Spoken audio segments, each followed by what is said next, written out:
So on this video, I'm going to be talking you through all the answers to the Edexcel AS Pure sample assessment material paper. This is an unlocked paper, so this is readily available. It's in the public domain, for example, on the Dr. Frost website. So on this video, I'm going to be talking you through all the answers to the Edexcel AS Pure sample assessment material paper. This is an unlocked paper, so this is readily available. It's in the public domain, for example, on the Dr. Frost website. So what I want to do here, for each question, I will give you the question blank for a few seconds. So if you haven't got a hard copy, you can pause at that point and give the question a go. Then I'll move on to a hint. So I won't give you the final answer, but I'll just give you a few hints that will hopefully allow you to access the question. And then thirdly, for each question, I'll give you the sort of my model sort of solution and talk you through that. So question one is this. So pause now if you just want to see the question. And the hint for this question, if I were you, I would just draw a sketch to gather your thoughts. If nothing else, it will show you whether the line is going upwards or downwards. Obviously, if it's going upwards, upwards left to right, the gradient is positive. And if it's going downwards left to right, then the gradient is negative. Then work out the gradient. So just draw a suitable triangle on your sketch, and the gradient will be the y step over the x step. So the height of your triangle divided by the base of your triangle. And as I said earlier, if it's going upwards, keep that gradient positive and downwards negative. And then once you've worked out the gradient, well, you know a point on the line. In fact, you know 2 points on the line. So you now can just use the y minus y1 formula to find an equation for L.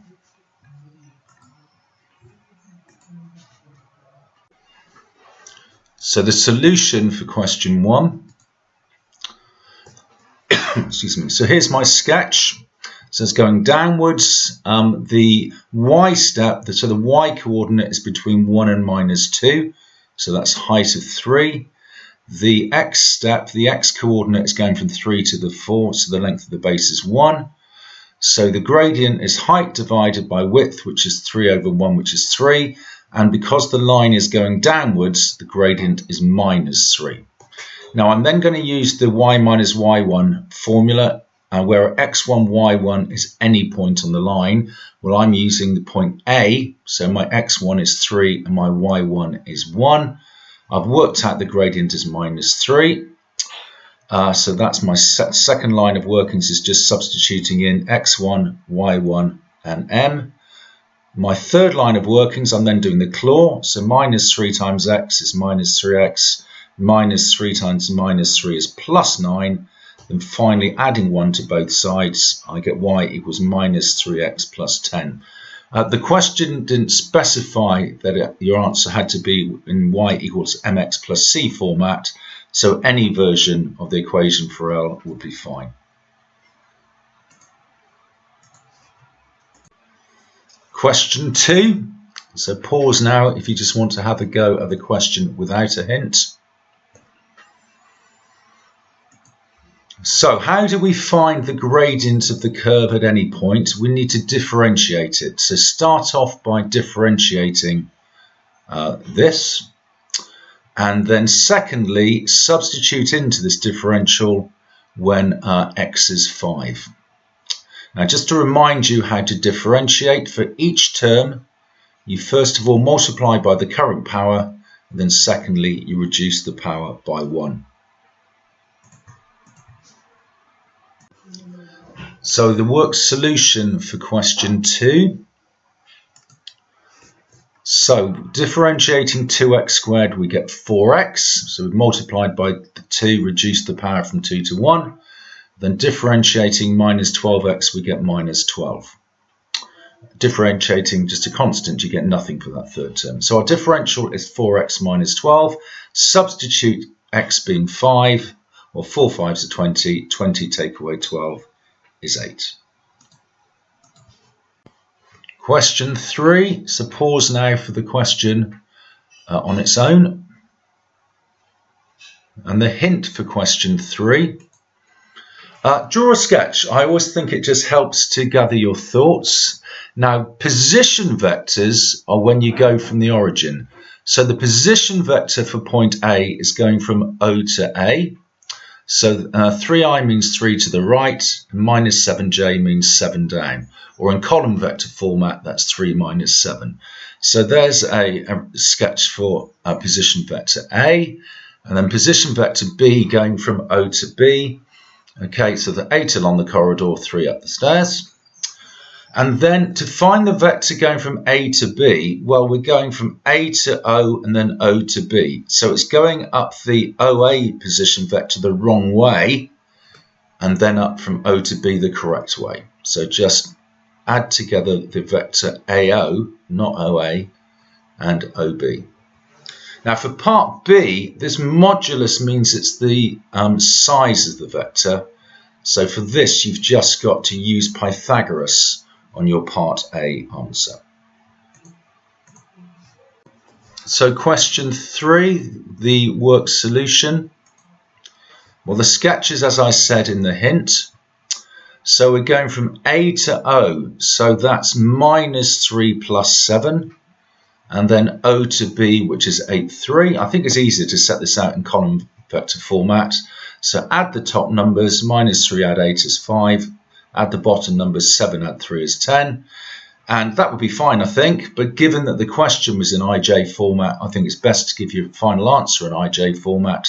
So 5i plus 10j. Now for part B, what's the size of the vector when you go 5 to the right and 10 up? Well, we need to just Pythagoras this. So it's the square root of 5 squared plus 10 squared, which is the square root of 125. Which simplifies to 5 root 5. Question 4. So pause the video now if you want to have a go at this question without a hint. So my hint for part A, you've just got to show that f of 3 equals 0. So because the factor is x minus 3, we substitute plus 3 into the function. And once this equals 0, we can conclude that x minus 3 is a factor.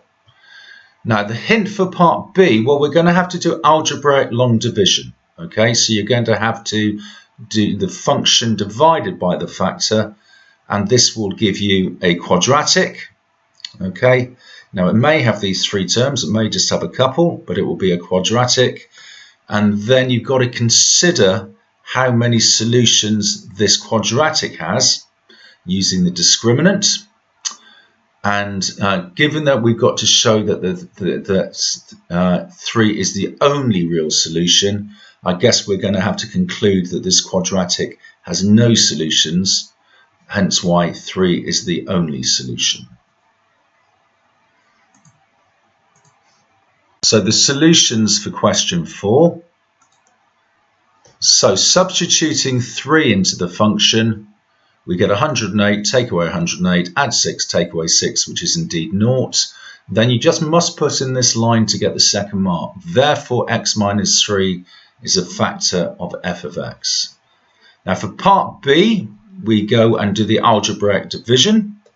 So just talking you through this, we start off by saying what times x gives you 4x cubed.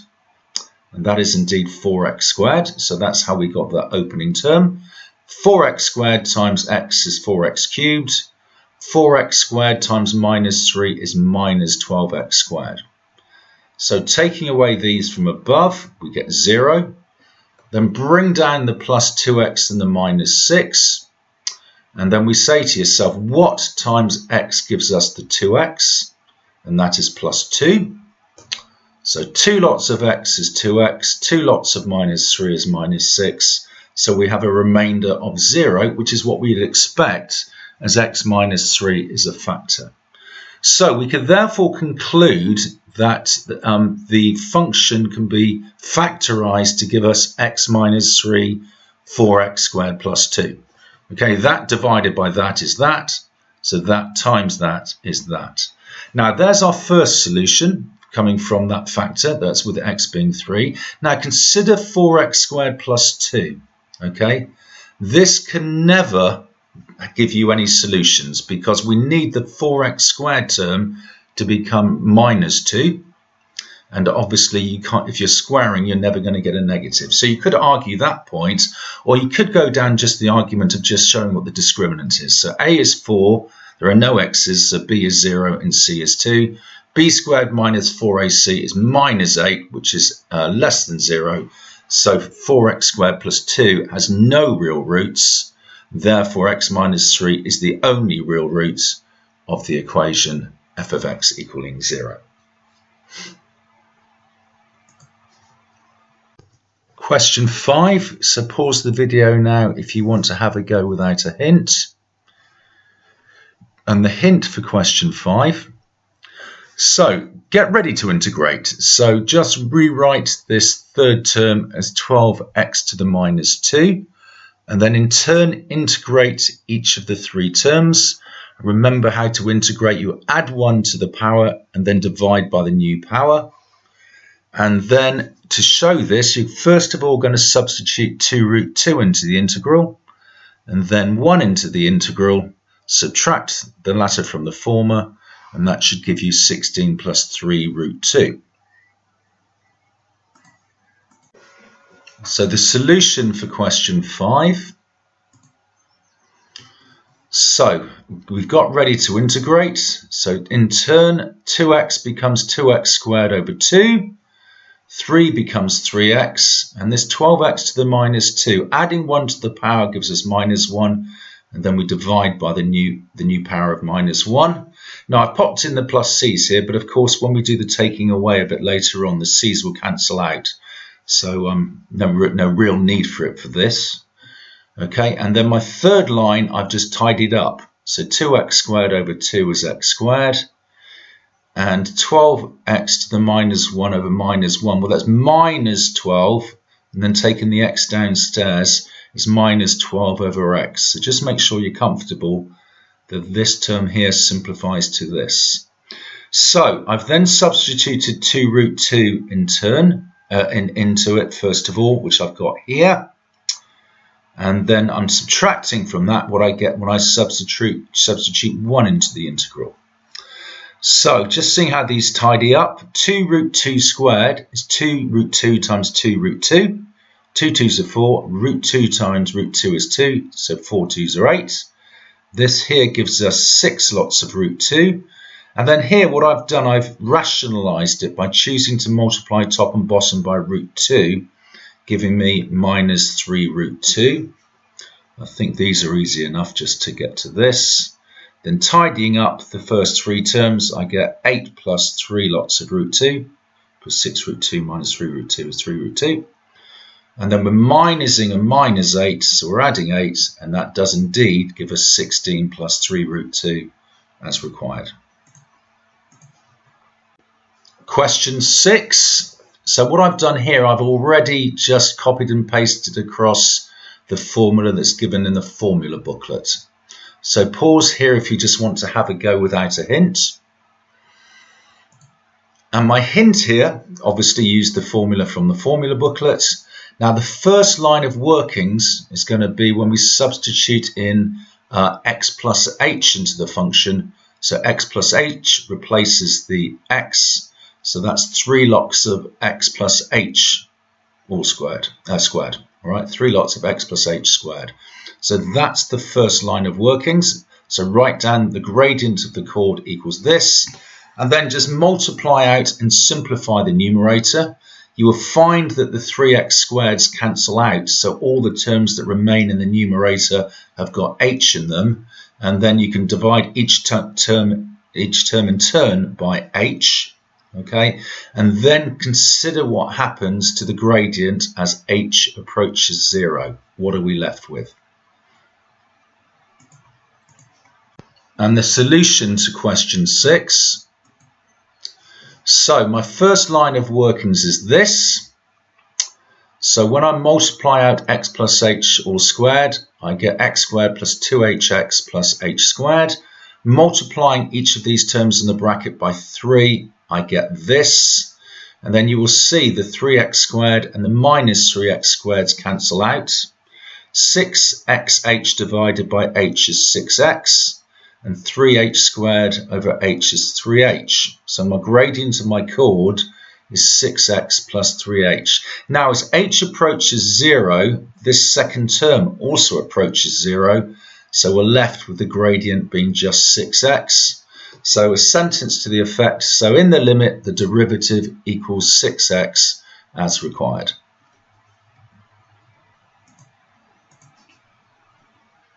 Question 7. So pause the video now if you want to have a go without a hint. All I've done so far is copy across from the formula booklets what we're told about the binomial series. So your hint, okay, using this formula, well, A is our opening term, which is 2. B is minus x over 2, and our n equals 7.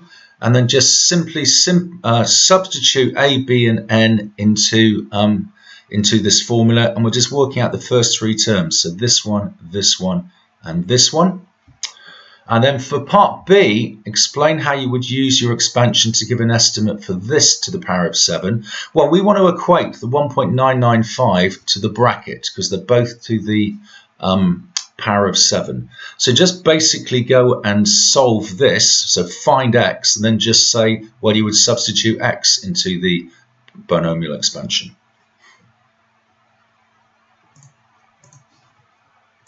So the solution for question 7.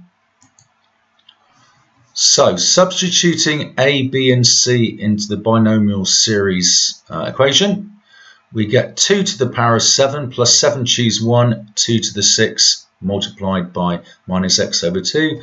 And then 7 choose 2, reduce the power by 1, so that's 2 to the power of 5. And that is all squared. And there you go, that's the first 3 terms. So 2 to the power of 7 is 128. Now remember, 7 choose 1 is just 7 over 1, which is 7.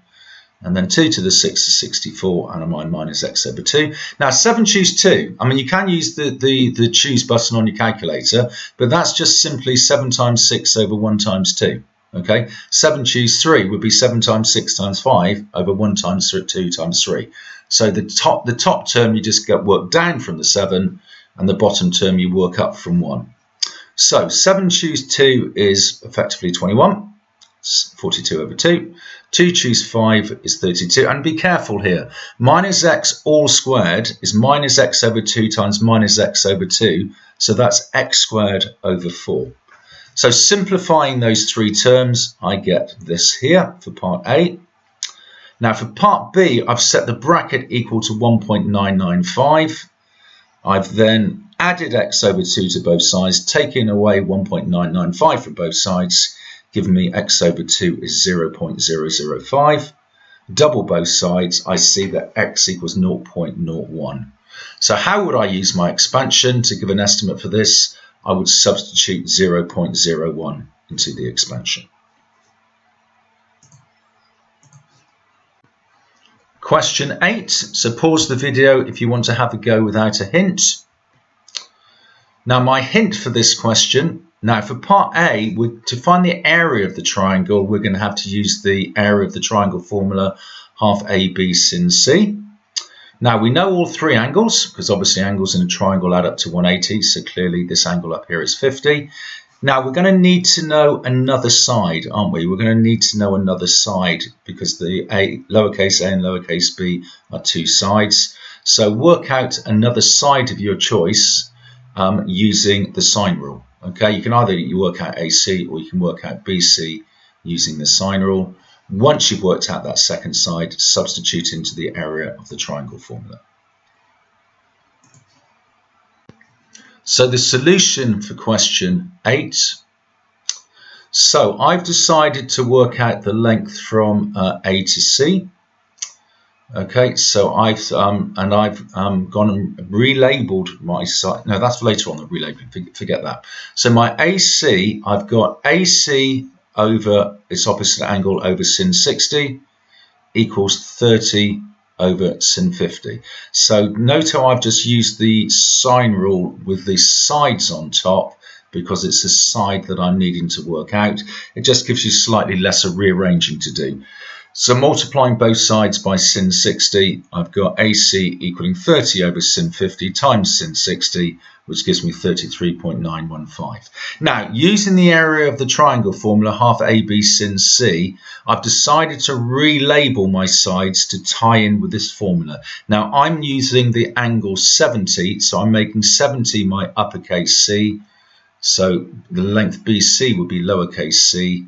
I'm relabeling this angle A, so my lowercase a is the length AC, and my lowercase b is the length AB. So substituting that into half AB sin C, I get this, which is 478 to 3 significant figures. Now for part B, I've just cut and pasted from the mark scheme here. Why is your answer unlikely to be accurate to the nearest square meter? Well, the two things they suggested were because the angles and the side length are not given to 4 sig figs, or alternatively you could say the lawn may not be flat. Question 9, so pause the video now if you want to have a go without a clue. So my hint for this question, okay, now look, we know that sin squared x plus cos squared x equals 1. So rearranging this, we can see that sin squared x could be replaced with 1 minus cos squared x. Now if we go and replace the sin squared x with 1 minus cos squared x, when we rearrange that and tidy that up, we're left with a quadratic just in terms of cos. So we've got some cos squared x's, some cos x's, and some normal numbers equaling 0. So we can solve that quadratic to get our opening solutions. And then secondly, note that we want the solutions between 360 and 540. So the solutions you get from your calculator will probably not be the ones you need. You need to go on and use the cast diagram to find the appropriate solutions between 360 and 540 degrees. So the solutions for question 9. So I've replaced the sin squared x with 1 minus cos squared x. Multiplying out that bracket, I get 12 minus cos squared x. Tidying up the left-hand side, I get minus 12 cos squared x line. Now, I don't like working with minus cos squared x's, so I've just multiplied through there by minus 1. So just changing all the signs, I just find that easier to work with. So I've then had to go and factorize this. Okay. Now you might be able to just do this by inspection and go straight to this factorized line 3 up from the bottom. I can't. I need to do it a longer way. So what I have to say to myself is, what two numbers multiply to be 12 times 1, which is the 12, but at the same time add to be the coefficient of the minus of the cos x, which is minus 7. So which two magic numbers multiply to be 12 but add to be minus 7? Well, that's minus 3 and minus 4. So I then split my minus 7 cos x to be minus 3 cos x and minus 4 cos x. Doesn't matter which way around. So at this point, I've gone from a 3-term solution on the left to a 4-term solution. You then fully factorize terms 1 and 2, which I've done here, and fully factorize terms 3 and 4, which I've done here, and you will see that you get this repeated bracket. So my final factorized line is the components that are not in the bracket, so that's the 3 cos x minus 1, and the repeated bracket, the 4 cos x minus 1. So what value of x makes this first bracket 0? That's when cos x equals a third. And what makes this second bracket 0? That's when cos x equals a quarter. So just using my calculator, inverse cos a third, inverse cos of a quarter, I get these two acute answers here. Now they are not the solutions I want. They're not between 360 and 540.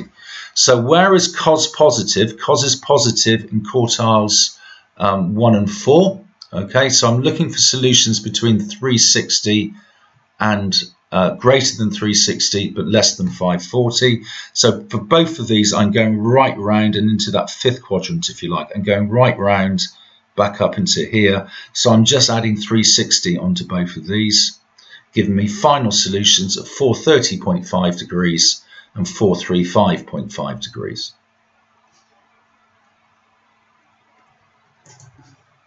Question 10. So pause now if you want to have a go without a hint. Now my hint for this is the key bit that says has no real roots. Well, you have no real roots when your discriminant b squared minus 4ac is less than 0. Now that's going to be all well and good for giving you solutions with the inequality signs not including an equal sign.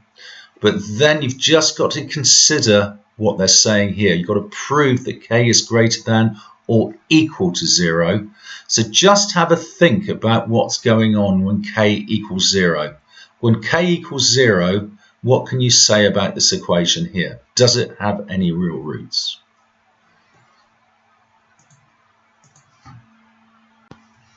So the solution for question 10. So a is my coefficient of x squared, which is k. B is my coefficient of x, which is 4k. And c is 3.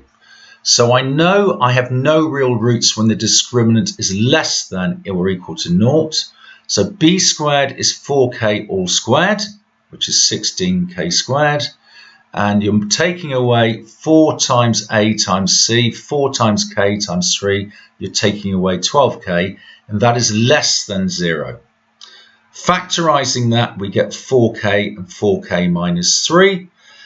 So on the basis of this, we can see our solutions are at 0 and 3/4, and then of the root when it equals 0. And then just a quick sketch to help me gather my thoughts. I want all the solutions which are less than 0, so below the x-axis. So this is when k is less than 3/4 but greater than 0.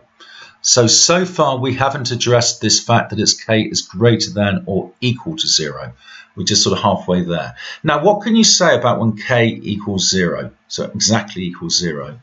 Substituting that into this, we're going to get 0 plus 0 plus 3 equals 0. 3 equaling 0. Well, that just isn't true. Okay, so k being 0 does not give you a real root. So therefore, you can go that extra step and say that k is less than and 3/4 but greater than or equal to 0, which is what was required from the question. Question 11. So pause here if you want to have a go without a clue.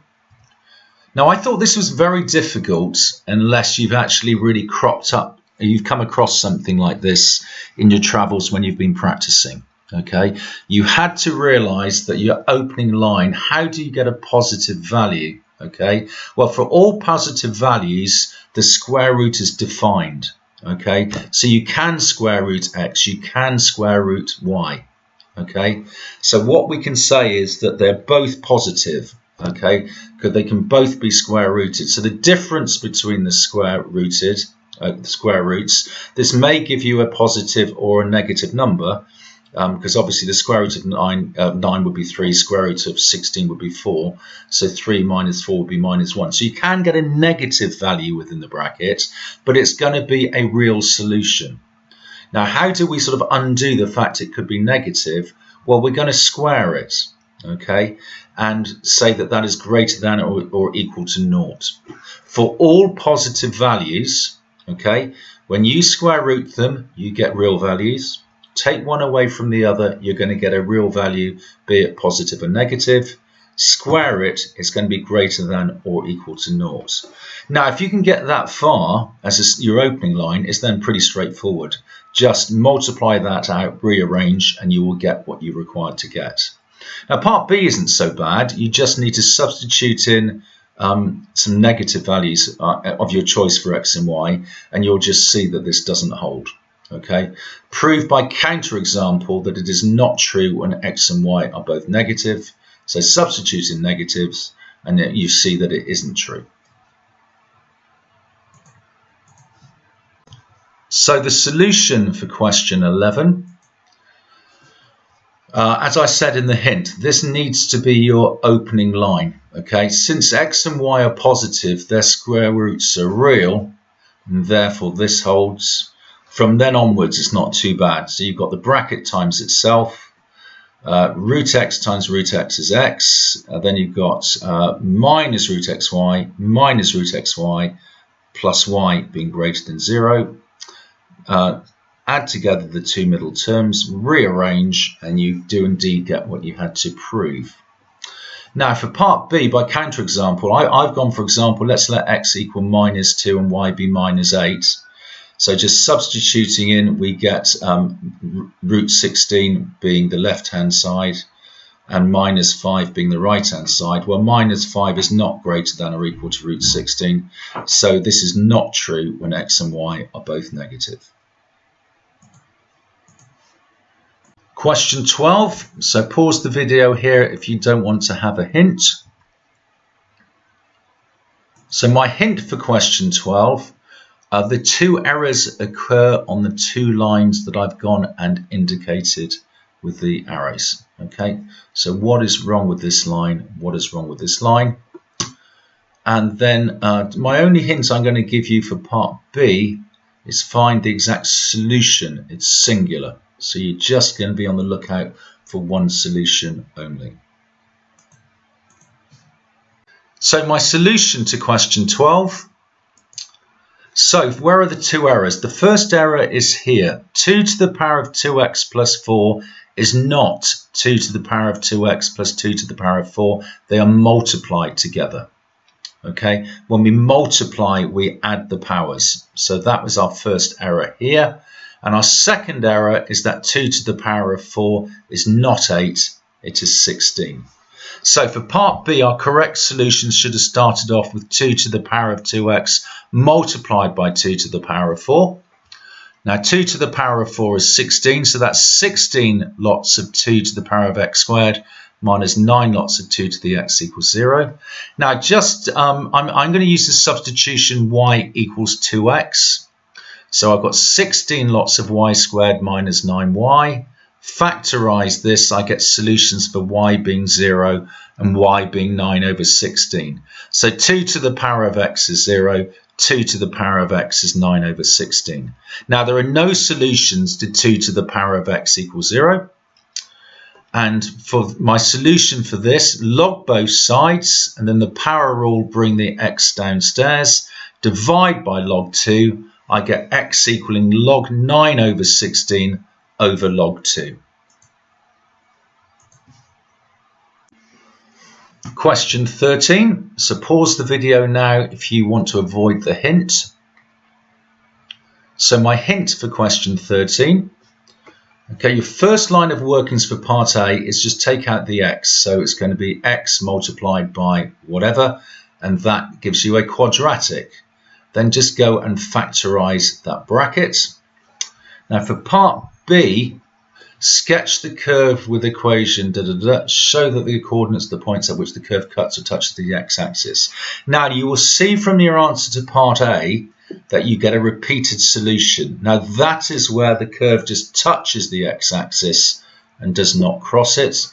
And then remember that the general shape of a quadratic, a positive x cubed, is this sort of shape. So just think where we're going to have a repeated solution where the curve is going to just touch the x-axis compared to where we have a proper solution where the curve cuts the x-axis.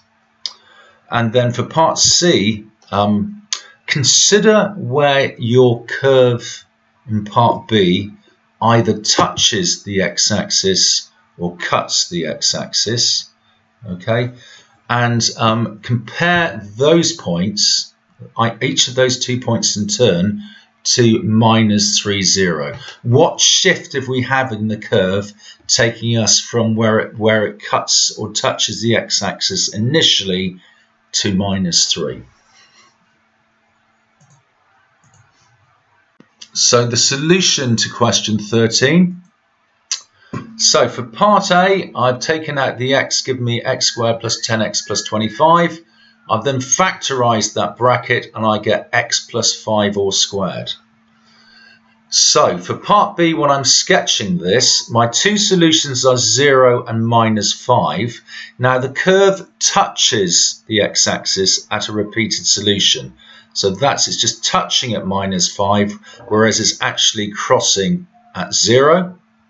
So that is the shape of my cubic shape, part B. Now for part C, I'm considering where in turn either the 0 or the -5 is now moving to -3. So let's first of all think about when it starts off at 0, 0 and it goes to -3. Okay, so that's going to be my one in green here. All right, it's coming down and it's cutting at 0 compared to coming down and cutting at -3. So what's happened to the x value here? The x coordinate, the coordinate, it's gone from 0 to -3. So a shift of 3 to the left means that this must be x plus 3. Remember, inside the function is opposite to what you would expect. So a plus 3 here will be a shift 3 to the left. Okay, so that's what happens when the 0 moves to -3, 0. What about when -5, 0 moves to -3, 0? Well, that's a shift of 2 to the right. That's a shift of 2 to the right. -5, 0 is going to -3, 0. Now, a shift of 2 to the right is represented by A being -2. So my two possible values of A are +3 and -2. Question 14. So pause the video now if you don't want to have any clues. And my hints for question 14. So for part A, don't overcomplicate it. Write down an equation for L. Well, we know that a straight line is y equals mx plus c. They tell us that the gradient is 1/200. They tell us that it crosses at 0, 5, so c is 5. So just substitute that information into y equals mx plus c. Now for part B, we need to process the exponential curve p equaling ab to the power of t and rearrange it to get it into that y equals mx plus c format. So you need to apply your knowledge of logs to this, so the multiplication and the power rule, rearrange it, and you will end up with it being in this format where we have log p, which is our y-axis, equaling something times t. So that is our gradient. Okay, so this bit here will be our gradient, in other words 1/200, and we will have a plus c. We will have, in terms of a or b, we will have something equaling 5. So we just equate the coefficient of t with m, which is 1/200, and we equate the coefficient the plus c here, okay, and that will allow us to work out a and b in turn. Now for part D, okay, we know a and b from part B. So for D part 1, knowing what a and b is, we know that t is 100. Substitute that into the p equals ab to the power of t formula. And then similarly for D part 2, all right, we know that p is 200,000. We know what a and b are, and you just need to go and find t using your knowledge of logs. So the solution to question 14. So for part A, write down an equation for L. Well, L is a straight line, so that's y equals mx plus c, where m is the gradient, and we're told the gradient is 1/200, and c is 5, where it's crossing the y-axis. So that is my solution for part A.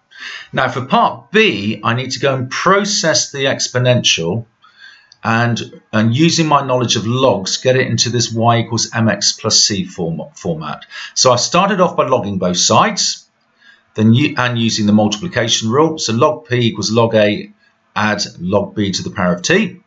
Then using the power rule, I brought the t downstairs, so that second term is t log b. And then rearranging it to get it into this y equals mx plus c format, I can see that log b equates to 1/200, and log a is my 5.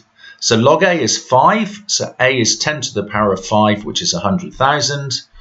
And log b is 1/200, so b is 10 to the power of 1/200, which is 1.0116 to 4 decimal places. Now for part C, with reference to the model interpret first of all, the value of the constant A. Well, that is my initial population of 100,000. And then the gradient, my B, represents the proportional increase in population each year. Now, for part D, I'm just using my an opening formula of P equals AB to the power of T. But I've worked out that A is 100,000, B is 1.0115 ... and I'm being told that T is 100. So using my A, B and T, I get 300,000 to the nearest 100,000. And similarly for D part 2, okay, I know that the number of years it takes the population to reach 200,000. So P is 200,000. I'm using my A of 100,000, my B of 1.0115 ... and I need to work out what T is. Okay, so I've divided by 100,000, I've logged both sides, and I've divided by log 1.0115 ... So T equals log 2 divided by log 1.0115 ... which is 60.2 years to 3 significant figures. Now for part E, state 2 reasons why this may not be a realistic population model. Well, I've just gone and copied and pasted from the mark scheme 4 suggestions of valid reasons. There will be others, so any 2 of these would suffice. Question 15. So pause the video now if you want to avoid seeing the hint. So, how to navigate your way through this question. So I suggest a quick sketch would help you gather your thoughts. So I've got P here with its tangent, and I've got the normal going across and intercepting at Q.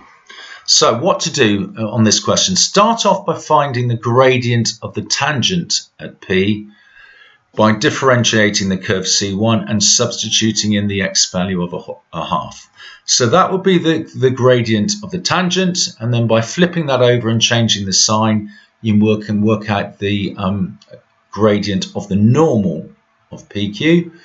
And then once you know the gradient, because you know a point, you know P, you can find the equation of the line PQ using the y minus y1 equals mx minus x1 formula. Now, P and Q and PQ, okay, and C and C2, they meet at Q. Okay, so Q is where the line PQ and the curve C2 meet. So if you just go and set those two equal to each other, so set the equation of the line PQ equal to the equation of the curve C2, that will allow me to solve and find the x value of Q.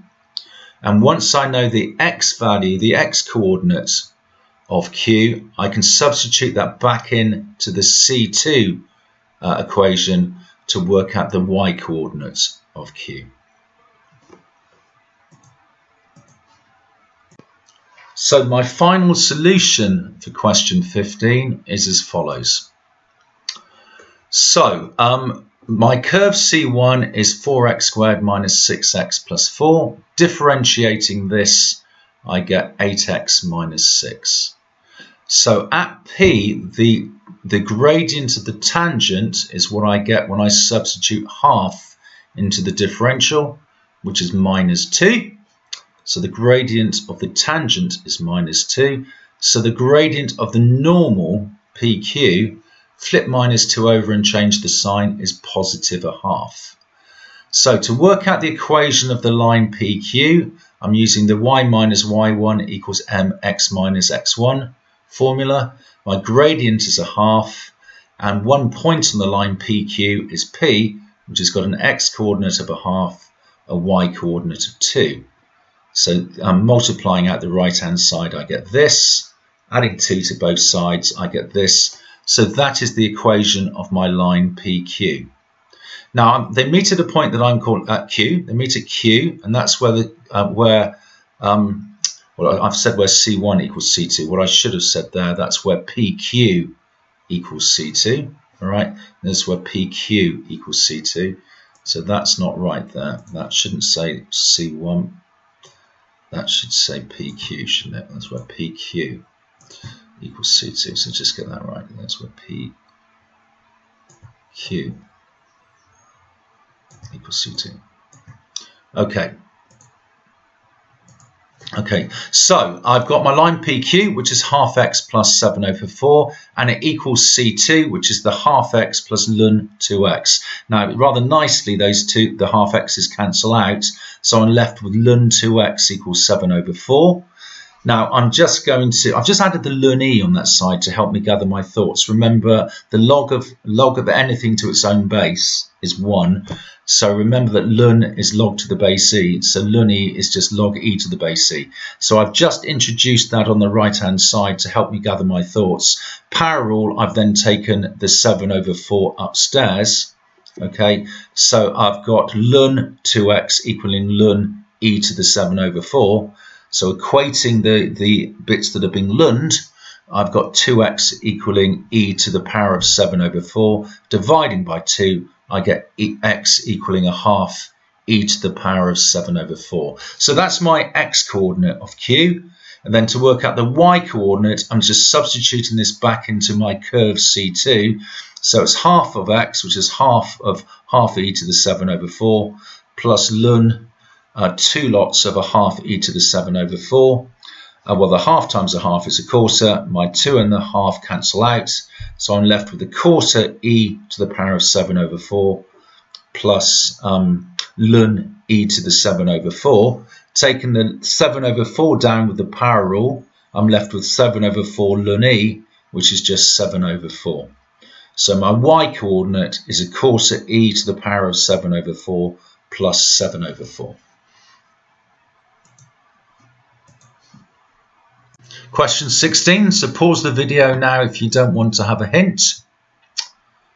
So my hint, okay, so we're going to start off by constructing an equation in terms of x and y for the area of the pool. And by the way, plan view just means the view from above, so we're looking down on the pool from above. So the area is obviously just going to comprise a rectangle and half a circle. See, it's easy enough to just go and derive an equation in terms of x and y for the area, and we're told that this equals 250. Now just rearrange that to make y the subject and just park that for now. We'll call that equation 1. Now start again and go and construct an equation for the perimeter of the pool, and again in terms of x and y that's going to be straightforward enough. We're just going around the edge of the pool. Go and substitute in the equation you've got for y into this. So that will allow us to go and eliminate y, okay? And then rearrange, and that will give us an equation for the perimeter only in terms of x. Now for part B, why is this the case? So there's just two things to consider here. X must be greater than 0, it's a length. So that's really just justifies the first part of the inequality. Now for the second part, you've really just got to consider that y, which is another length, has also got to be greater than 0. So go back to the y equation you got back in part A, where you made y the subject. Just go and rearrange that to being greater than 0, and that will explain the second half of the inequality. Now for part C, find the minimum perimeter of the pool. Well, you're going to need to go and differentiate the perimeter formula. So you're going to have to find dp dx. Now I've just helped you with the first line, sort of getting ready to differentiate. Just make sure you're clear that 250 over x is 250 x to the minus 1. And pi x over 2 is really just half pi x. So go and differentiate that and set that equal to 0. That will allow you to go and work out what x is, and then substitute x back into the perimeter equation to find the perimeter, the minimum perimeter of the pool. So the solution for question 16 is about to follow. So I know that the area of the pool is 250. Now the area comprises the rectangle, which is 2xy, plus the semicircle, which is pi x squared over 2. And those added together equal the total area of 250. So just rearranging that, I get 2xy equaling this. And then making y the subject, I get this, which simplifies to this bit highlighted in yellow.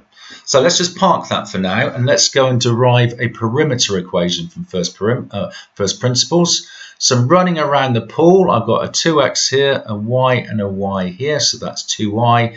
And then I've got half the circumference, which is half pi times 2x.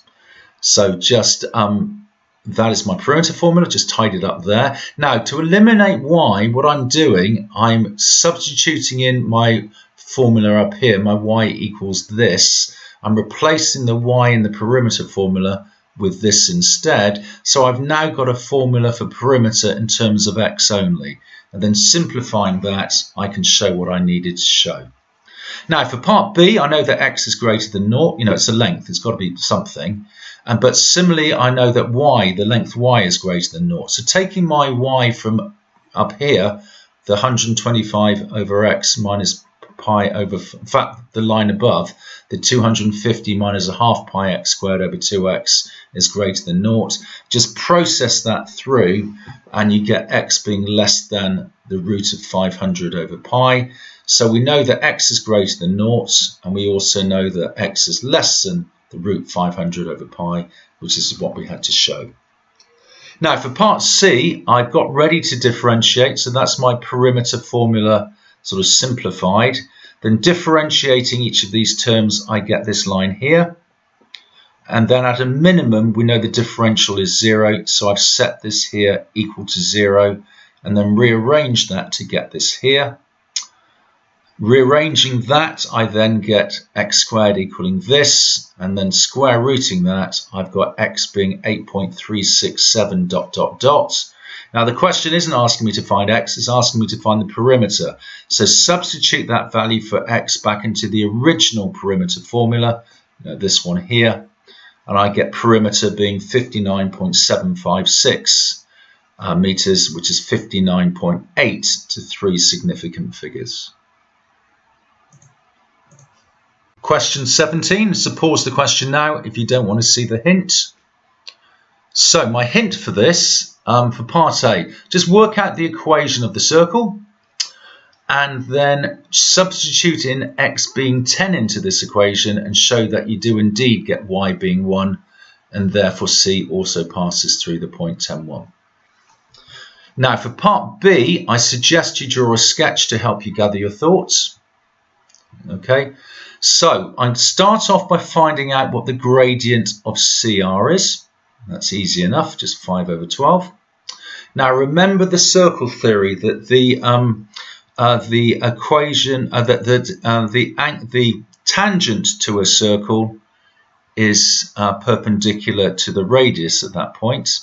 So if once we've worked out the gradient of CR, the gradient of PR, we're just going to have to flip it over and change the sign. We can then work out the equation of the line PR, because we'll have both a gradient and a point. And then once we know that, at point P is when x equals 0. So substitute x being 0 into the equation of the line for PR, and that will allow us to work out the coordinates of P, so the y value of P. Then similarly, just do this down for this bit in black. So work out the gradient of CS. So the gradient of QS, you just flip that over, change the sign. You can then work out the equation of the line QS. And again, you can substitute in x being 0 to work out the y value of Q. So you'll know the y value of Q, the y value of P, take one away from the other and show that that is 58. So my solution for question 17. So for part A, we know that a circle with centre -2, -6 passes through the point 10, 11. So I've just done a sketch for this. So I know the centre, I know it passes through 10, 11. So that generates a radius. Okay, and I can work out what the radius is using Pythagoras. 12 squared plus 5 squared equals the radius squared equals 169. So 169 is the radius squared. So my equation of the circle given that the centre is minus 2, 6 and the radius squared is 169, is x plus 2 all squared plus y minus 6 all squared equals 169. So that's the equation of my circle. Now substituting in when x equals 10 and y equals 1, I do indeed get 169. So that shows that the point 10, 1 does sit on the circle. Now for part B, I've got to work out the length from P to Q. Well, I've got to show that it's 58. So I know the gradient from C to R is 5 over 12. So my gradient of PR is, flip it over, change the sign, is minus 12 over 5. So working out the equation of the line PR, I know the point R, 10, 11, and I know the gradient minus 12 over 5.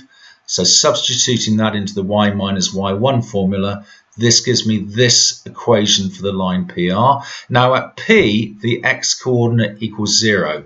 So substitute 0 into this equation and I get a y coordinate of 35. So my point P is 0, 35.